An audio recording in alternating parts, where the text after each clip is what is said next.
but I'm also a researcher at the University of Edinburgh. And to kind of negate some bias there, I have invited Jasmine Miller, who I worked with as a deputy head teacher. She was a head teacher at Scottish Autism. I'm sure you'll tell us more about that, Jasmine. And we met there.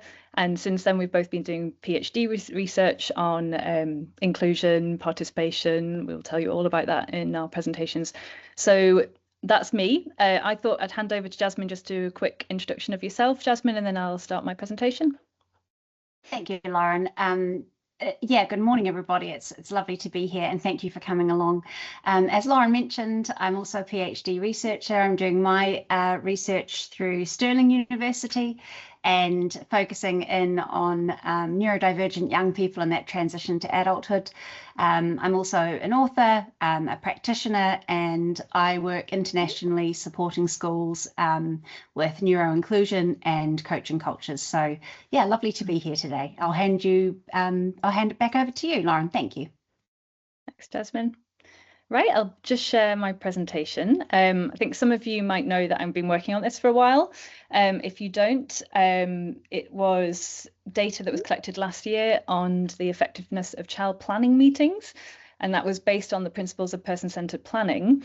And that was something that I had conversations with ARC Scotland about, because one of the first principles of good transitions, if you're not aware of it, is to work in person-centred ways. So it was a way of exploring what person-centeredness means in schools, particularly because that's my background, and particularly within those child planning meetings. So there's lots of work done on person-centered planning. So I did my literature review on that, and I collated all the ideas of the features, the key features and the key characteristics of person-centered planning. And then I looked at the views and perspectives of parents and carers to see how effective those meetings were, and just very aware of those meetings being very emotionally charged spaces, very complex spaces. So they're not going to be the same discussion points as we would have for teaching and learning in the classroom. So some of you might be educationalists, for example. So it's kind of thinking about that broader strategic direction of how to inform individualized pathways for young people with additional support needs in schools, which is very difficult and hard. And that's what I did as a deputy head teacher for the Royal Blind School, if you're aware of it, which is a school for young people with multiple disabilities and vision impairment. And most of those young people would have at least 10 professionals around them from different disciplines. So it was a very, very complex space. And I am a parent carer myself, so I'm very aware of that perspective as well. So that's me. So we'll just get on to the presentation. So this is the kind of summary of the research. There's lots of studies done within inclusive education around individual education pathways. It's something that we need and require for young people with additional support needs, but even more so with young people with complex additional support needs or multiple needs. And that is to enable people to work in a multi-agency way. We have the principles of GERFEC here in Scotland, and now we have the UNCRC, which has been incorporated into Scots law. So I was specifically looking at Article 12 of the UNCRC, which is the right to be heard. So the right for young people to be heard in matters that relate to them. So I was specifically looking at meeting spaces which are about those matters and those situations for young people that are important, and those decisions that are made on provision and support available, how to adapt teaching and learning, all those wonderful discussions that happen in those meetings. Often our young people aren't there. So I was looking for parents and carers perspective, but I was looking at 3 research questions. I was looking at how is a child's voice heard and valued. You might be aware of the Lundy model of participation, which was from 2007. So a lot of this is based on that framework, and that was space, voice, audience, and influence, which I will speak about. And that's a way of sort of framing how we should hear young people's voices and how we should value them. But this was, as I said, the meetings are emotionally charged spaces. They are complex. It's quite hard to sometimes get the child to be present at their meeting, first of all. So to be heard and valued, that's even more complicated. So then we start thinking about how do we involve and engage parents and carers in that. My second research question was, how are parents and carers contributing to their child's planning, and how are they informing their progress, particularly when it comes to social emotional development targets, not necessarily academic ones. And the last research question was, how are the goals and visions for the child's future discussed and developed in meetings? This was a real bone of contention. This is really difficult to engage parents and carers to properly discuss those goals and visions, to align themselves with each other on what those goals and visions are if that child is not in the meeting. So there were lots of tensions around these research questions, specifically related to the UNCRC. So Article 5 talks about evolving capacity and parental involvement, acting in the best interests of the child. So sometimes that child was removed from the meeting. But then we have Article 12, where you have to have your voice heard and in all matters that relate to you. So there was a real tension between sort of the protection rights of the UNCRC and the participation rights of the UNCRC. So it's very interesting.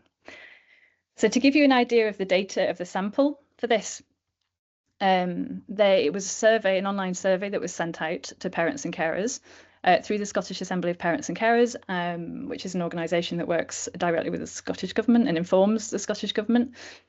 And it was with my own community of parents and carers of children with Down syndrome, because my middle daughter has Down syndrome.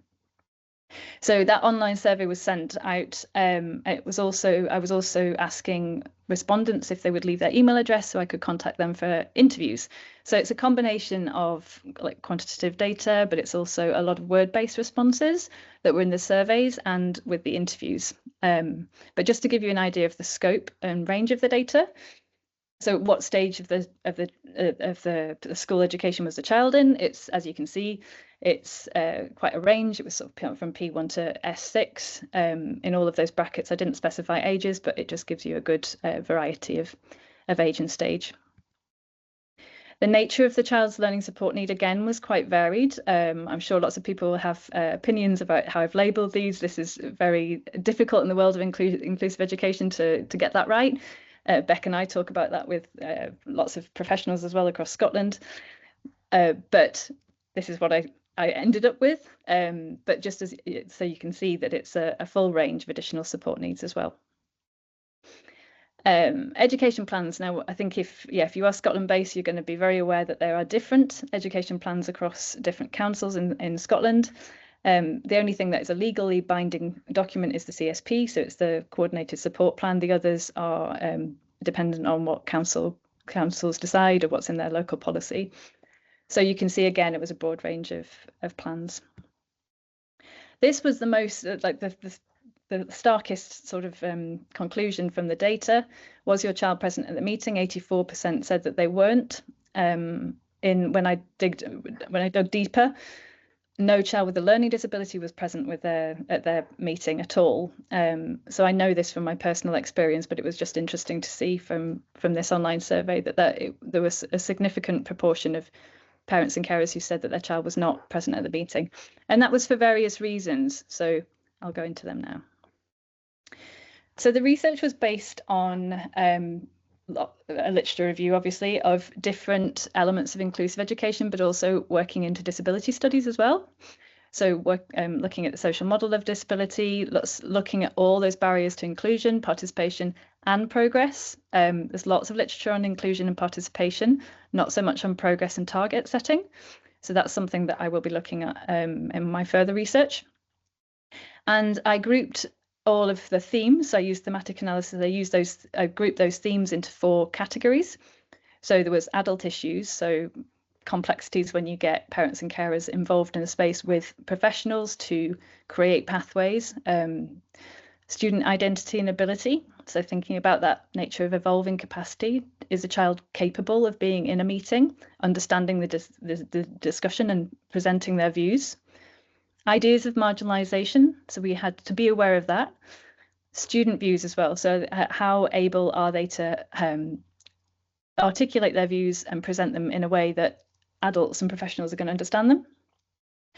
Curriculum, so a lot of it was whether the actions of the meeting were followed up, and that was very difficult within this data. The interviews told me a lot more about that. the nature of progress. So goals are not necessarily academic. Like I said at the beginning, they can be sometimes socio and emotional goals. So how are they discussed in the meetings? What does that look like from a progress point of view? Because we don't have that kind of tracking system in terms of the curriculum for excellence. And the last one was spatial arrangements. There's a lot of literature around this. So, but in terms of classroom dynamics, so is the space right to support the inclusion of young people with additional support needs? So I was specifically looking at whether the meeting was adapted. So if you know anything about person-centered planning, you might know that normally that should be a familiar setting. You should have the familiar staff. It should be a good space that is chosen by the young person, for example. But that's not always the case. So I was looking at person-centered planning as the basis for good practice, but just checking to see what parents and carers' views were of that. So just to give you an idea of the analysis side of things, because everybody should be aware of how research is put together and interpreted. This is called, I said reflective, but it should be reflexive thematic analysis. And that is not, it's thinking about your, so the most important thing is thinking about your positionality. So most research now will have a positionality statement. This is my positionality statement. It's saying where I am in terms of pulling together that analysis of the data. So there was survey data, there was interview data, and then there was me as a researcher. So, but you've got to, so I would be bringing in my own ideas and from my own professional and personal experience, but then I'm looking at the survey data and the interview data to come up with themes. And that is, in a nutshell, thematic analysis. So thinking about the kind of the themes that came from this, so this is the interpretive part and the analysis, and it was based on the Lundy model of participation, which I've mentioned already. If you don't know it already, this is what it looks like. So we have space, we have voice, we have audience and influence. But I was looking at this in relation to meetings. So whether that was the right space, whether young people had a voice in these meetings, whether they were being heard, and whether things were acted upon in terms of influence. What I found is that it wasn't just down to these 4 elements. I've added choice and participation to this. So there was issues around whether the young person had a choice to be in the meeting. So sometimes a parent and carer might decide that it wasn't the right space for a young person. And a professional might think, in fact, that's been in my mostly in my experience as well, professionals might think that it's just not the right space for a young person to be in. So they make a decision not to invite them. So there's an element of choice there before we even get on to space and voice. And participation adds a little bit more to space and voice. So participation on sort of what we understand as meaningful participation is whether that young person has got all the facts and understand everything in order to make an informed choice. And at ARC, we talk a lot about that. So that was difficult in terms of meetings, because if a child wasn't there, then they didn't hear what was being discussed. And in most cases, that information was not shared with them. So I was quite surprised by that data. The most usual scenario was when the parent and carer themselves would tell the child informally when they got home about what had happened in that meeting. But apart from that, there was no formal process to share that information with the young person. And if anyone's got any experience with plans and child's plans, they are very formal documents. They're very difficult to be shared with young people. So there's a lot around that, which it wasn't quite captured within space and voice. So I've added participation as well. So I will tell you a little bit about the themes from the data, and then we're going to get on to our idea of just ask. So that's how we've divided our sessions today. I will talk about just asking the right questions, and Jasmine will come on with just listen. So the theme of choice. So this is the idea that the young person should be given the choice to be at the meeting.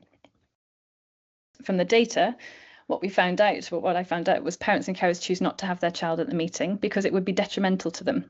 So if we're thinking about that Article 5, they did not believe it was in the best interests of the child to be at the meeting.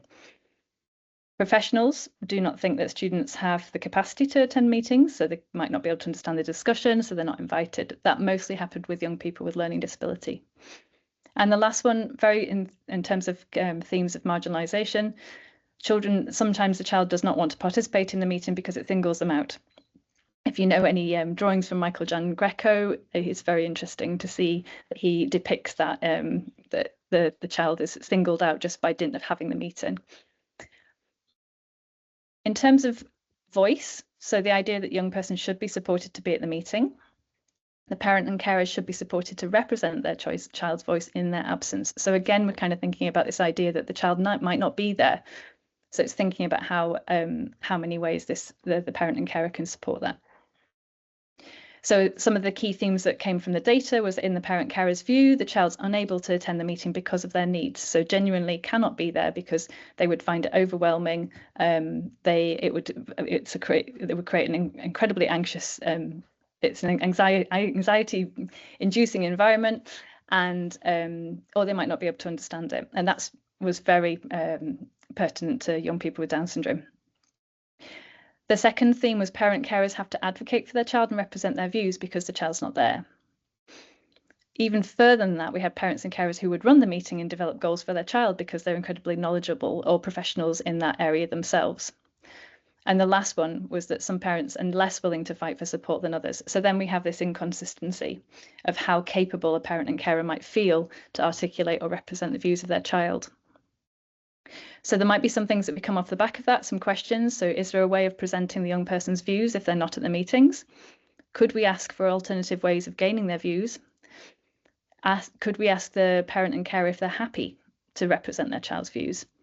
And if they're not, can we signpost to advocacy? So the theme of space, the meeting should be adapted to hear the young person's voice, but sometimes it's not. So could the meeting be adapted to support parents and carers to be their child's voice? So some of the themes is that the meeting could be overwhelming. So with too many professionals involved or not the right professionals. So again, it's not adapted. Parents are choosing to remove the child from the meeting because of the nature of the meeting or relationships with staff. So again, we need to think about how we can change that to make it more accommodating and more welcome. Organisational elements of play. So it could be that the meeting is very rushed. It doesn't have the key people. It's not regular. It's not in a familiar setting as well. Sometimes professionals don't have the knowledge to meet the needs of the child. This might be the senior leadership teams. So it might be that the classroom teacher knows the child very well, but the senior leadership team doesn't. So they might not be able to adapt a space for them. Some parents and carers need involvement of a third party. So, and one of my interviewees recommended that highly, that all parents and carers and families should be offered advocacy. And just be very aware that parents and carers find these meetings emotionally difficult. So again, what can we do to support that? Can we make them a cup of tea? Can we invite them? Can we make it more welcoming space using less jargon, for example? The theme of participation. So the idea that young person must have all the information to participate, and that the parent carer sometimes is a support for that participation.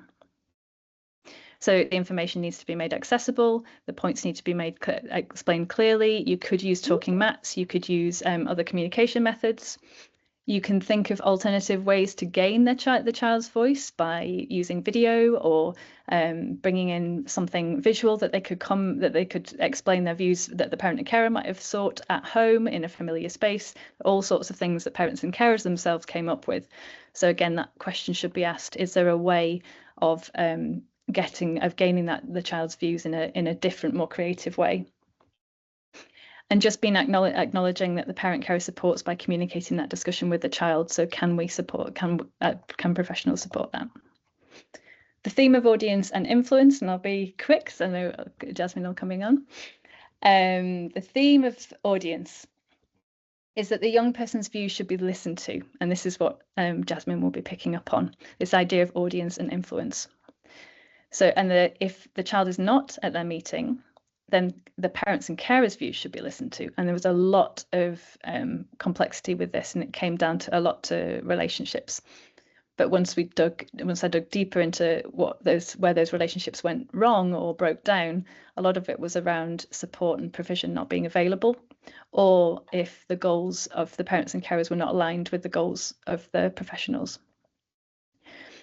So some of the themes that I came up with was that the child has the capacity to attend the meetings but is not being heard. Expectations are low and affected by view of disability, particularly with young people with learning disabilities. So they might be very developmental, but not necessarily academic. There was more focus on attainment than a holistic view of the child for young people, particularly with autism and with ADHD. Those developmental targets could be something that could be developed with parents and carers. They're a huge resource for the developmental side of a young person's progress in education.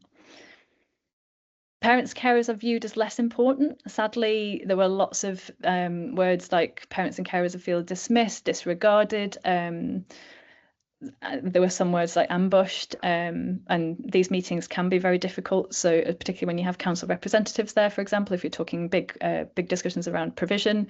So it was very, yeah, it was sad to see that there was quite emotive language around this idea that parent carers views are less important than professionals.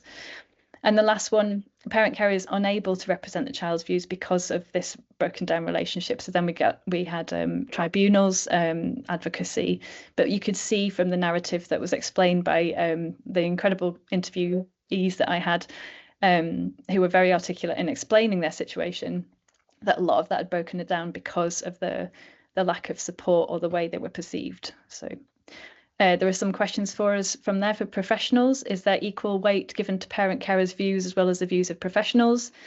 Are the targets discussed by both professionals and parents and carers? And has advocacy been offered? So the last one, this is the theme of influence. So the idea that views should be discussed and actions followed up. It's probably the hardest one. As you can see, I coded it mostly with curriculum in terms of the curriculum. So can the curriculum be flexible enough to accommodate young people with significant additional support needs? There were some positive things. So the plan is an important reminder of child's needs and a discussion of support. So again, it's very important to plan and to have those moments to invite the parents and carers and engage with them and engage with multi-agency partners. Goals can be individualized. We can do that. We know we can do that. There are individual tracking systems out there. You just have to be creative about it. Adaptations and alternative pathways are considered. So there are ways of doing that. Parents can communicate with the school, but don't feel positive about their child's progress. So the relationship might be there, but they don't feel like they're contributing to the progress. So again, how can we engage? How can professionals engage parents and carers in actually creating developmental targets, for example? Targets are not measurable, so achievement can't be recognised. This is one of probably the most common sort of complaints, is that they're not measurable. We don't know how to do SMART targets. They might be too broad, too wide, and take too long. So that's an area of work that we could work on. Targets are not achievable within the resources of the school. This was the main source of tension. Someone likened it to going to a restaurant and not having anything on the menu. They didn't know what was available, so they were just choosing what they thought they could have, but then didn't get it. So that created frustration.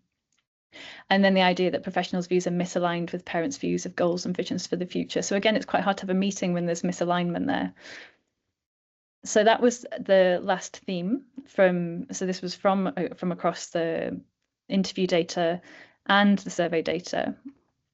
And some of the questions that came up from influence was just, is there a need for individual tracking beyond the curriculum? So should professionals put that in place? Is there a balance of academic and developmental targets? So just questioning and being reflective about that.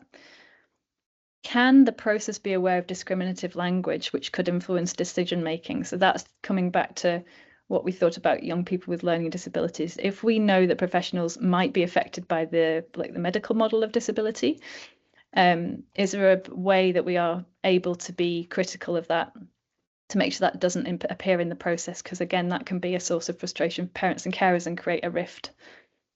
Are the targets measurable? Can they be achieved within the resources of the school? So some further questions. This is just to keep you awake. So the idea of, sorry, my kids are into K-pop. So in order to heal the whole one part, you must understand the whole. Okay, that's the most important thing, that this is a holistic view of young people who require multi-agency support, but they require different developmental and academic targets. progress might look different. So the findings and conclusions from this data, which is going to be the springboard for my next research project, and this is coming down to just ask. So this idea is, how can you improve participation? So how can you actually get a young person in the space? How can you get them to the meeting? So a very sort of concrete conclusion that came from this research was, when the child attended the meeting, they felt they were listened to. So in those instances when the child was there, they were listened to, or they felt that they were listened to. So the ideal scenario is that you hear from the young person themselves. However, that's not always easy. So there are some things here that we could do to change the space, to see if we can support the attendance of that young person. So efforts could be made to make the information accessible, make it child friendly, and have visual communication aids. You could use talking mats, for example. You could use whatever communication is necessary and appropriate for the young person. You could ask them how they want their information to be presented or shared. You could ask them what communication methods they use, for example. To improve participation in the meeting, make sure you seek a comfortable, inviting space for meetings and suggest familiar staff to accompany the child. In some examples, we have people going to Burger King or different meetings. If you can do that within your setting, then that's great. But it might be that the gym hall is more preferable to the head teacher's office, for example. But just ask when and where they would like to be at the meeting, and who they want to be there. So again, that's coming down to familiar staff. And it might be that there's an aunt there, or a neighbour there, or a friend there, that just changes the tone of the meeting. This is something from parents and carers. To improve relationships with parents and carers, call them by their names. So don't call them mum. You might have heard that quite a lot. Dad. You will know their name. So use their name, because lots of parents and carers come with professional experience themselves as well. They want to be treated as a person. It's that person-centeredness. It's not just about the young person, it's about the families around them. And discuss alternative ways of gaining the child's voice if the child does not wish to attend the meeting. So just ask them, first of all, how they would like to be called and how they want to represent their child's voice if they're not there. So are they happy to represent their child's voice? Maybe don't assume that that's the case. So there are some reflective questions. That is a whistle-stop tour of that research. It's got lots in it. It's got participation, it's got UNCRC, it's got child planning and person-centeredness.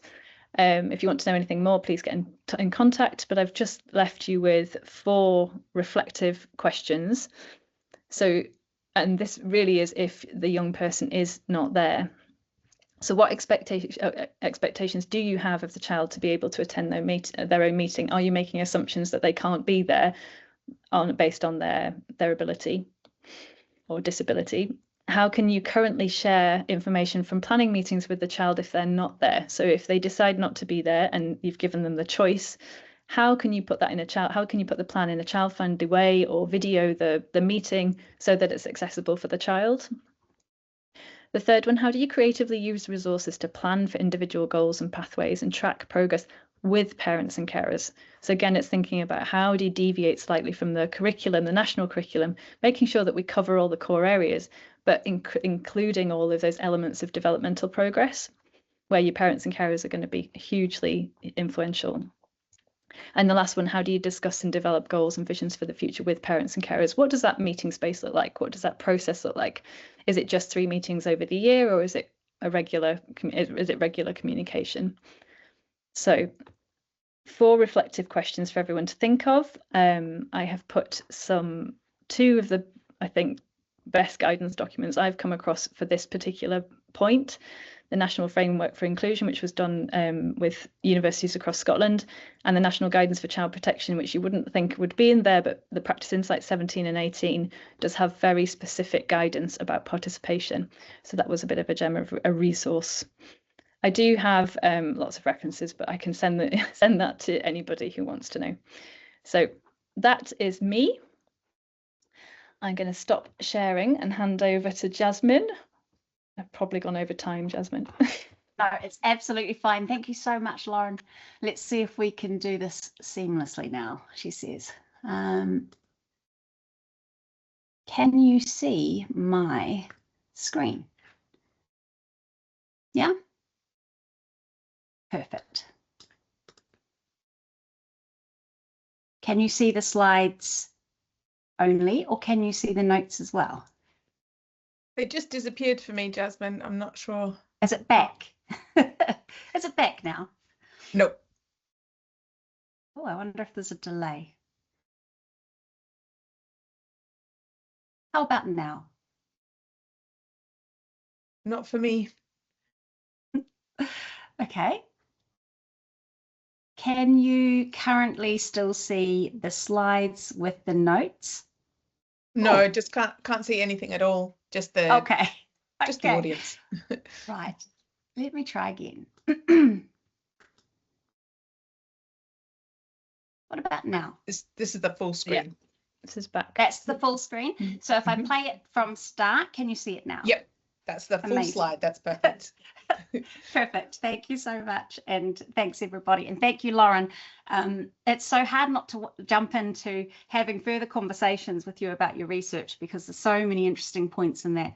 And I know we've been very ambitious to get this into an hour. So I will just give you a highlight, I think, from my research. And as I mentioned, my research is looking at the transition to adulthood for neurodivergent young people. I'm particularly interested in flourishing and how they are, how a young person is supported through that journey to flourish and to be themselves. My study is comparative, and it's looking at Scotland and Denmark.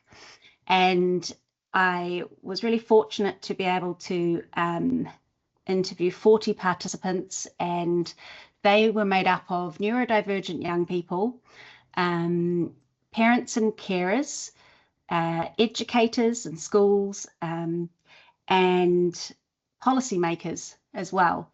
And through the process, many things resonate with what you were talking about, Lauren, in your research and themes, particularly about the role that parents play as advocates, the advocacy and the huge amount of advocacy that they do for their children.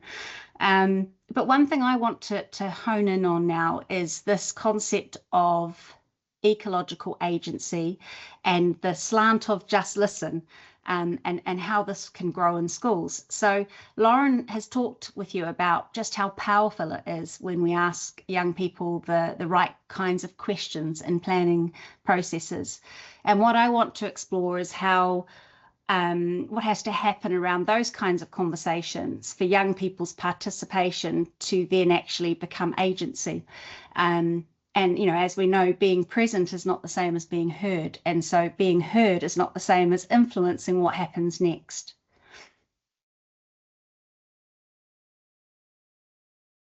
So from my doctoral research, looking at education systems and transitions for neurodivergent young people, one idea that's become really important in the process is ecological agency.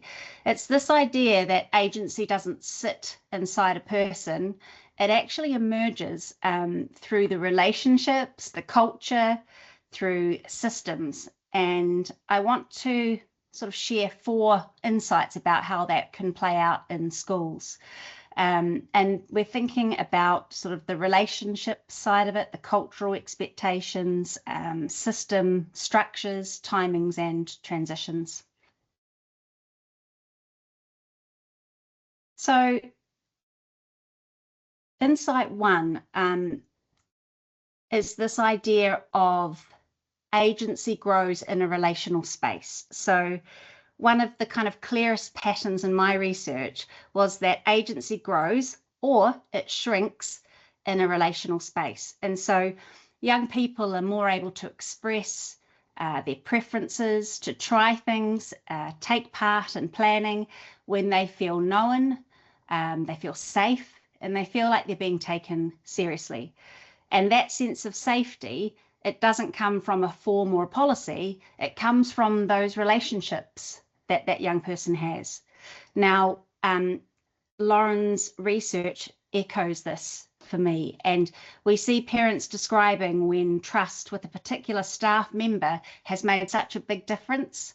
And then we've, you know, as Lauren alluded to, when relationships deteriorate, the impact that that also has participation becoming much more formal, tense, and procedural if those relationships deteriorate. And when relational trust breaks down, then advocacy becomes necessary, and meetings shift from being collaborative to they can shift to being quite defensive. I think the young person's voice can then get filtered through stress, conflict, or crisis. And for me, listening is not just about hearing the words, it's about noticing the emotions, responding flexibly, remembering what matters to that young person, and showing that what they say changes something. So fundamentally, listening is relational work, and it is this relational foundation that allows the agency to grow.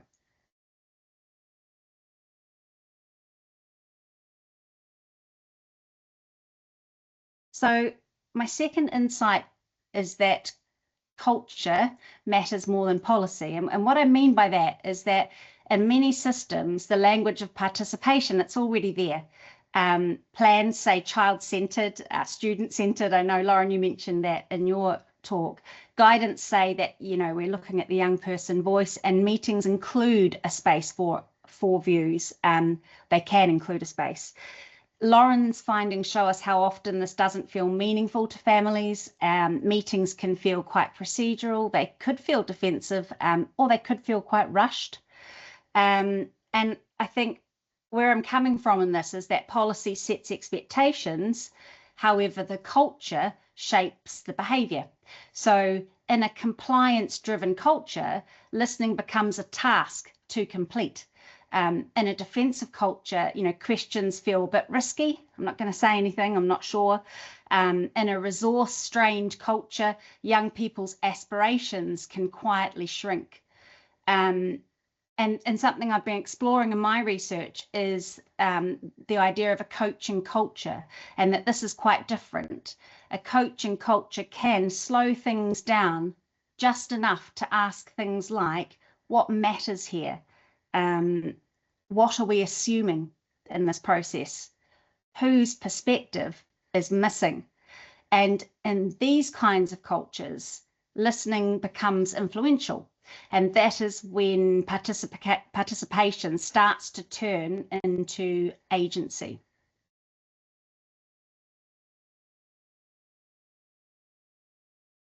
So my third insight, it's thinking about transitions revealing the system.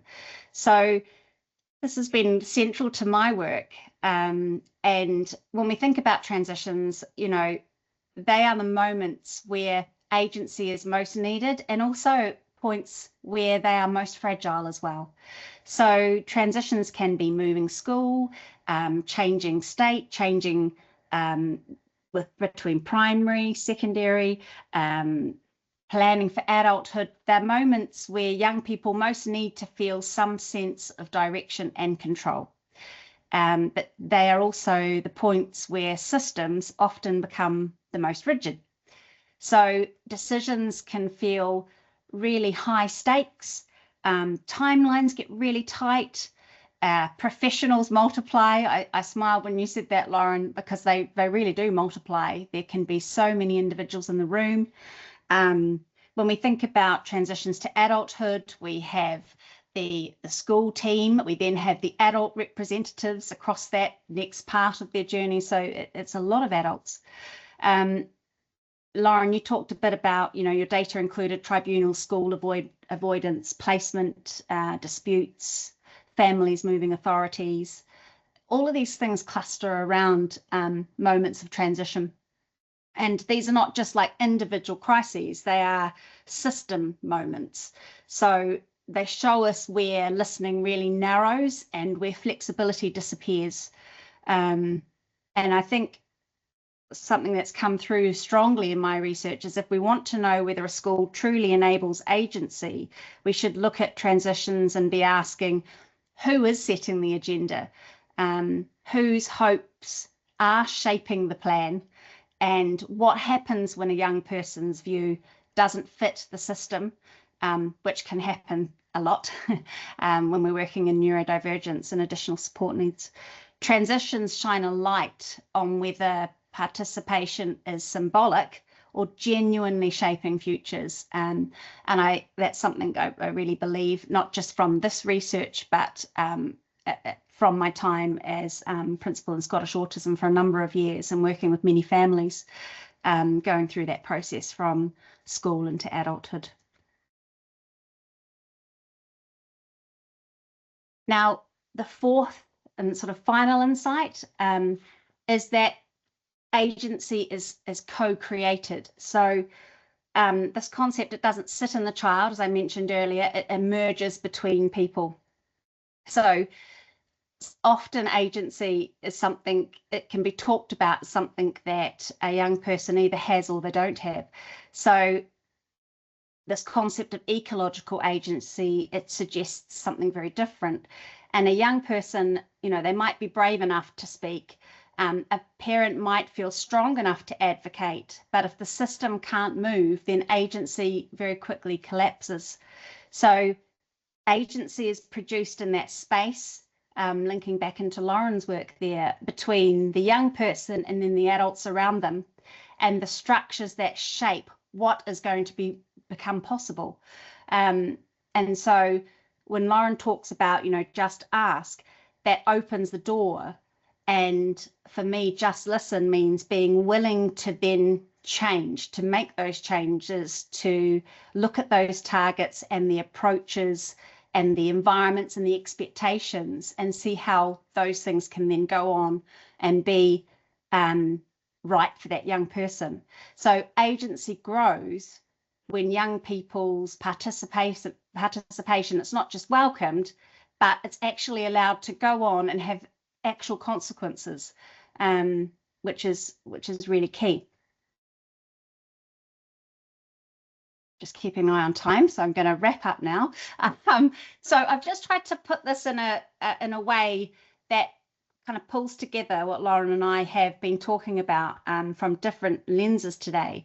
And this fits quite well. Lauren mentioned Lundy's model, but this idea of just ask, sort of sitting in the space and voice place, and just listening, thinking about, or just listen, audience and influence. So this concept of inviting participation and then responding to participation, opening the door and then changing the room, making voice possible and ensuring that voice then goes on to be consequential.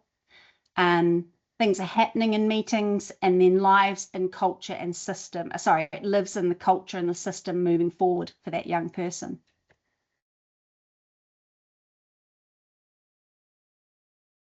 And yeah, a little thing to think about, I guess, asking helps young people into the conversation. Listening helps systems change because of what they hear. And I have one closing reflection question just before sharing some reading material. Where in your setting are young people being asked but not truly listened to at a system level? So just something to consider or take away from today. And there is a lot of different references. I've just pulled 4 for the purpose of today.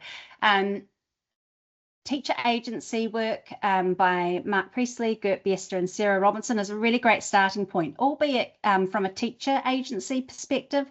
There's some wonderful things there to deep dive. The concept of ecological agency is growing and there's a lot to get started. That's a good starting point. Lundy model, I think I noticed you had already quoted that one, Lauren. Coaching and education, I've put Christian van Nieuwburg's work up there as well. And I have made a wee reference to a book I published a year ago, trying to pull out this coaching culture idea and agency more at the young person's level, thinking about in the classroom and teachers and young people together. So I'm just going to stop sharing now. Hopefully this works. And then Lauren and I, we're going to come back together and give people a chance to ask us some questions. And thank you for listening to us talk for so long. Thank you both so much. There's one question in the chat and we've got hands up already. So do we want to go with Una's question that was in the chat a little while ago? Una's asking, does a young person have any right to independent advocacy in these procedures, or is it valid to assume that all parents and carers are reliable in their advocacy roles? I'll come to that if that's all right. I was going to write a reply back, but it was good to listen to Jasmine's. So thanks, Una. Yes, it's probably not valid to assume that all parents carers are not maybe reliable, but happy to be advocates for various reasons, as I kind of outlined. So sometimes it does come back to the young person and whether they want advocacy. I have been in planning meetings before where we've used My Rights, My Say, if you know about that from Children in Scotland. So that's a really useful resource that you can pull on for young people. But anyone like the Youth Parliament or any, they were not going to be people that would attend meetings with young people, but they would provide support for the young person. There are lots of kind of young people's voices out there. Young people's voices groups that can help with that, but there is My Rights, My Say is what I would suggest.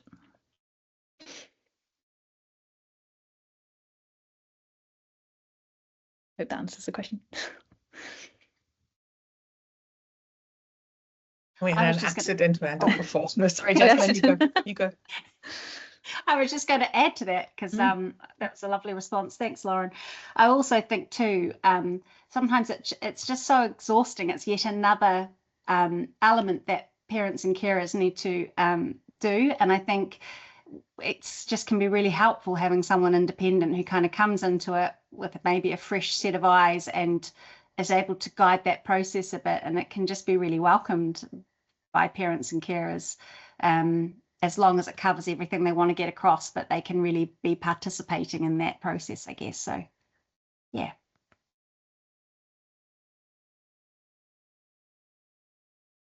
We've got some questions. I don't know who's raised their hand first. Was it from Lauren? Lauren. Hi, Lauren. Lauren. Yeah, I was just going to say, I think I really resonated with your research as we use family group decision making as a person-centered planning model for transitions in Perth and Kinross. And I think those themes, are actually perfectly, well, they come to life through the family group decision making process. It's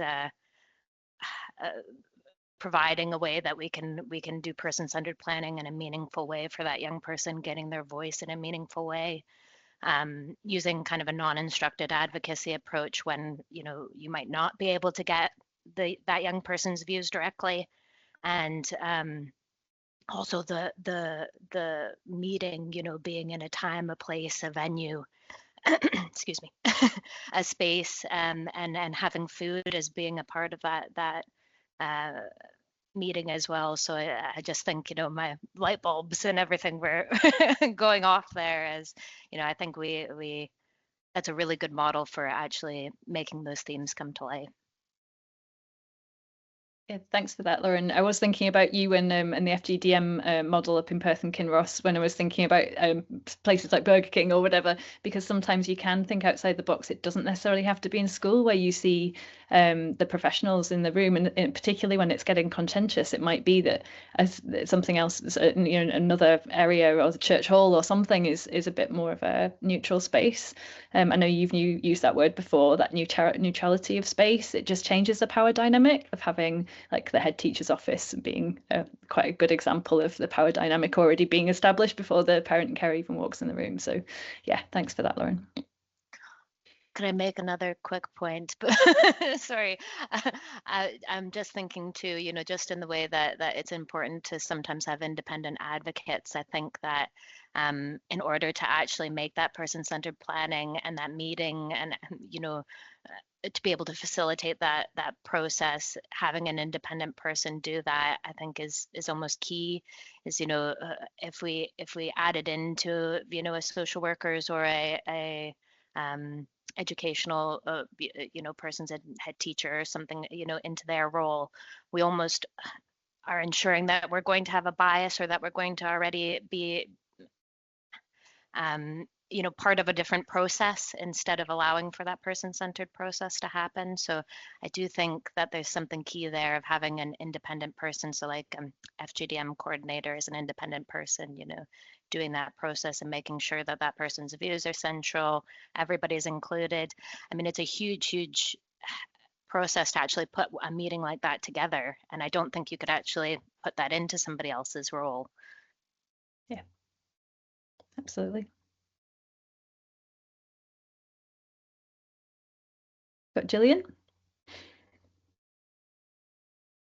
Sorry, yeah, hi, yeah, Gillian Morrison. Sorry, I'm on the wrong screen. I'll try that, so I'm not actually looking at the ceiling.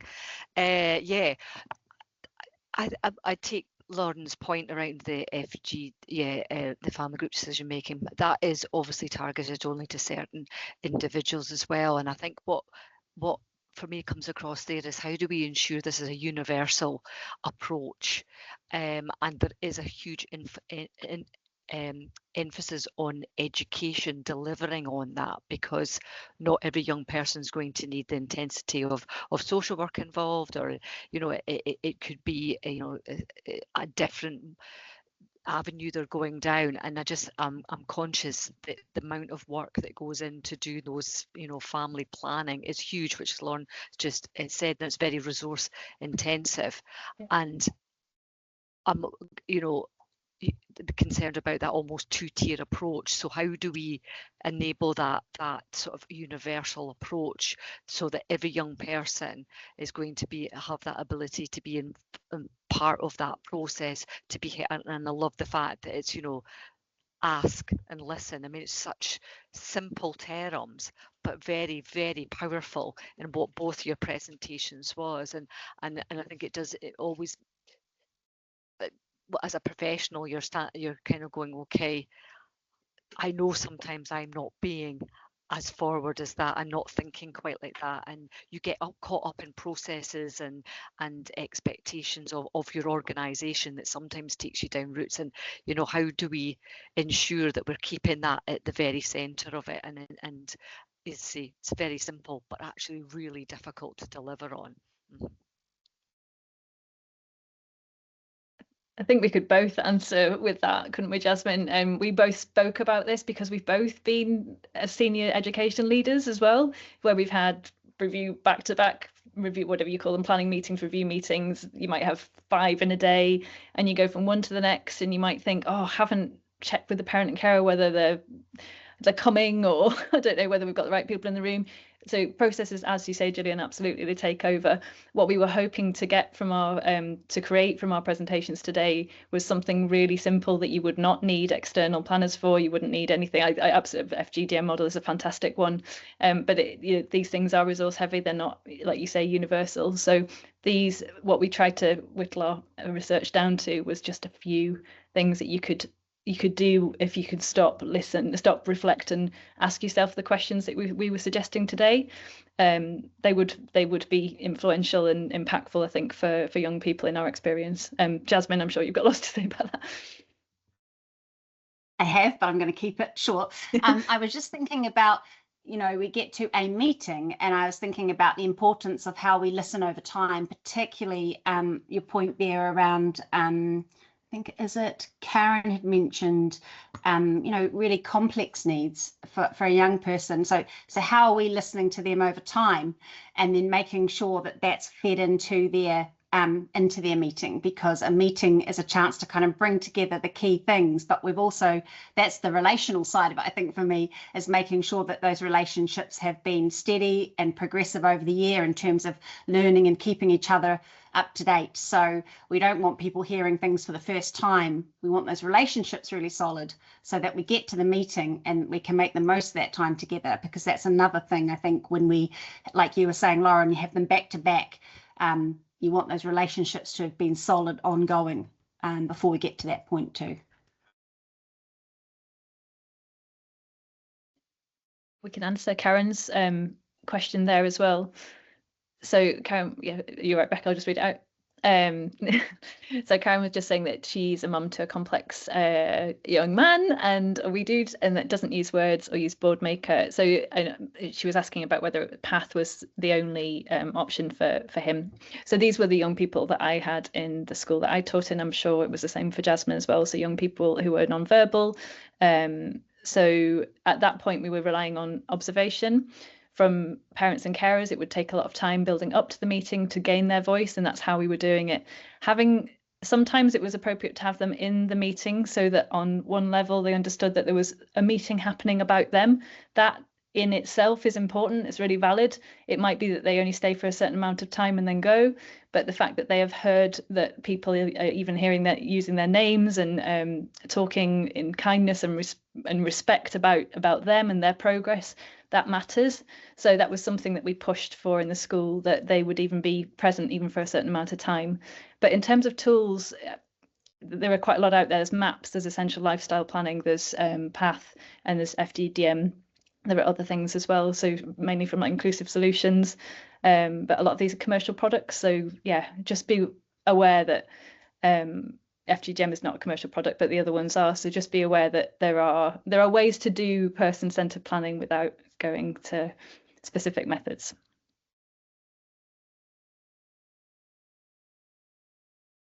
Don't know if yeah. I was just going to add, yeah, I think also I've seen some lovely use of how to bring in the young person and their personality if they're going to find that large room with many individuals in potentially a bit challenging. It might be that they come in at the beginning and they've helped create a slideshow of photos of things that are important to them, or some little snippets of video that's been captured, and that can be shared, and it's just a lovely way to kind of start. They come in, if a young person is able to click to set that off, to include sounds if they want to, that kind of thing. It can be just a lovely setting for that young person before they then they may have a little chat and then want to go. But yes, there is, I was just looking down there, James saying something there around, I think that there is sometimes a feeling of parents personally being inadequate to represent their child's views. I definitely think there needs to be more awareness raised on the options available for representation. I think there's something there around, I've got such a heavy part of my brain in my research thinking about how much parents are carrying, and it's just yet another thing that they're trying to carry and bring all into this meeting. And I just feel it's fair and right that we've got other ways to help them navigate all of that and add to the bits when they need to, because there's so much, and there are definitely lots more we can do to raise awareness about those options, for sure. And I think, coming back to my point earlier, I like how you said they're non-jargonized. Absolutely, things that just help that person, help their child feel like they're being listened to, and how we can bring that to that spot. But I will come back to the importance of the ongoing relationships, because they are critical, and that needs to come to that meeting in terms of a summary of over time. Yeah, and I just looked down at everyone being aware of the stress and absolutely, because there are many. Yeah.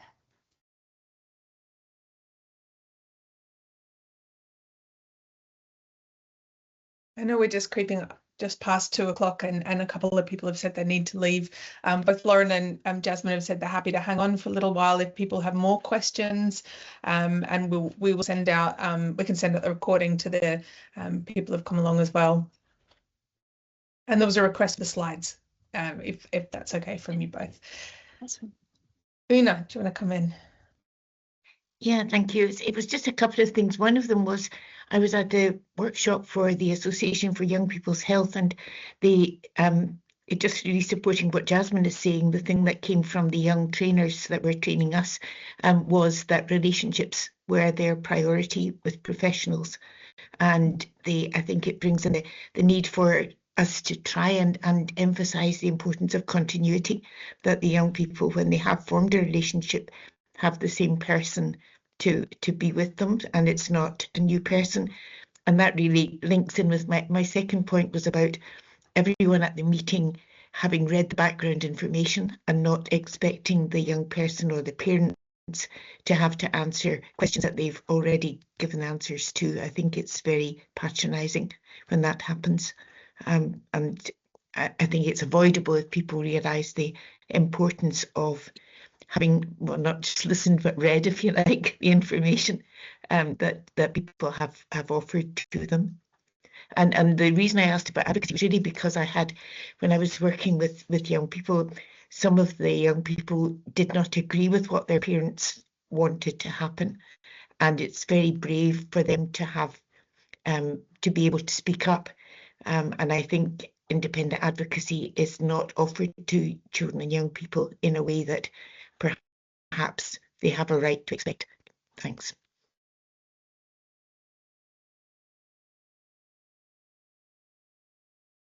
Yeah, I'll come in and yeah, I think thank you, Una. I think that the point about young people's advocacy is a really important one, because I think I mentioned that parents and carers' views were sometimes not aligned with professionals, but there's another part of that triangle, which is sometimes those parent care views are not aligned with the young persons, and they're not aligned with professionals either. So there's an element of that can be resolved through independent advocacy. Definitely worked very well when I worked with My Rights, My Say, and they are trained in working with young people with learning disability as well, because the young girl had a Bardet-Biedl syndrome, which is cognitive impairment as well, so that she needed to have that one-to-one session with the My Rights, My Say advocate as being hugely adapted to her needs, so that they could gain her voice and then represent her at the meeting. So there was a huge amount of work that was put in with that, but My Rights, My Say are able to do that, so that was really useful.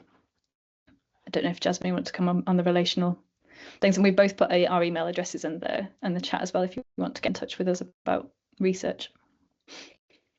Yeah, just briefly, in those readings, there is more around that. I think it's such a big part. Yeah, I'll leave it there, just because I know that we probably could do some more. Lauren, I'm seeing some like part 2, 3, and 4. But I think that relational side of it, it's and yeah, people not having to keep repeating things that have already been, that's just a nightmare, and time is wasted doing that. So yeah, that understanding and that commitment to everybody coming to that meeting, having understood and read the brief beforehand, so important. Yeah, thank you. I was just going to say, being a parent and carer of a child with a learning disability and being a professional, I can see it from both sides. But as a professional, you're in a machine, and it's a process, and you're at school and it's busy and you've got one thing after another. But from a parent and carer's perspective, you're coming into the school possibly 3 times in the year. And so that's why, and I forgot to say at the beginning of my presentation, but that's why I chose to do my research on planning meetings, because that's sometimes the only time that professionals or school leadership teams are actually in conversation with parents and carers. I think if you have a neurotypical child, you might see them on a parents' evening, which at the moment I think lasts 7 minutes. But in terms of a young person with additional support needs, you have a right to have more planning meetings. So it might be the 3 hours across the year. So as a parent and carer, you might have spent an entire term gathering information, thinking about what you want to be the targets for your child. So you're ready and you're armed, and you come to this meeting and the professional is kind of on a back foot because they've had loads of review meetings. Now that's a system situation. So there isn't any blame there, but that's what we're dealing with. It's very difficult to kind of reconcile those two very different situations.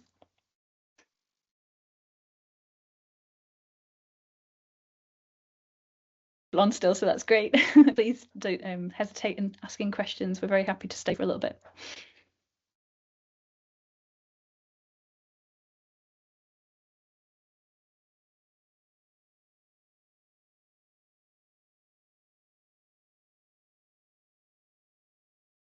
I'm not sure if there are any more. Yep, that's good. No, but thanks to everybody for your kind comments.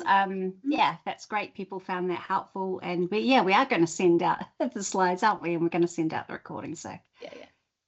That's why I put a very long reading list on mine, because I thought it might be useful as well. Yeah. Thank you both so much. And yeah, this feels like part 1 of the conversation.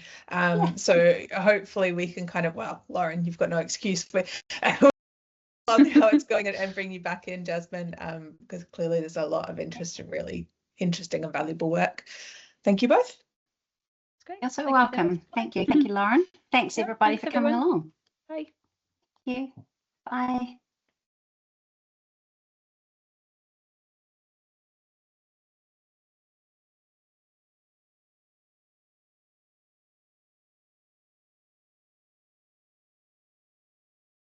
If you're on Luann still.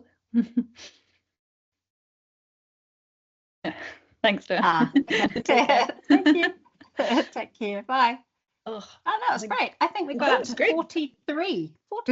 I can't believe it. 43. That was loads. Yeah. Is that it's busier than the Skills Development Scotland one. Yeah, not that I'm Yeah. And they kept coming, even like 40 minutes in, I was still doing it. So I was hearing the little pings. I was like, oh, they're still here. I know the pings are it's annoying. like- I wish we could turn that noise off. Yeah, it was quite off-putting. And Yeah. then I'd kind of lose the flow, and then I didn't really know, because then I was kind of thinking, what is it like when if someone comes in 10 minutes and I'm just in the middle of Yeah, I know. I wonder. Yeah, anyway, that's a lesson learned for us. We could have a play with settings, because I think for me it was fine because that meant alerted me to do my job. But for you guys, Yeah. when I'm talking, Yeah, you're like, I this is hate great. it. Yeah. I've got a needy dog as well. My dog kept snuffling in, pushing my foot underneath the table. I couldn't hear the dog.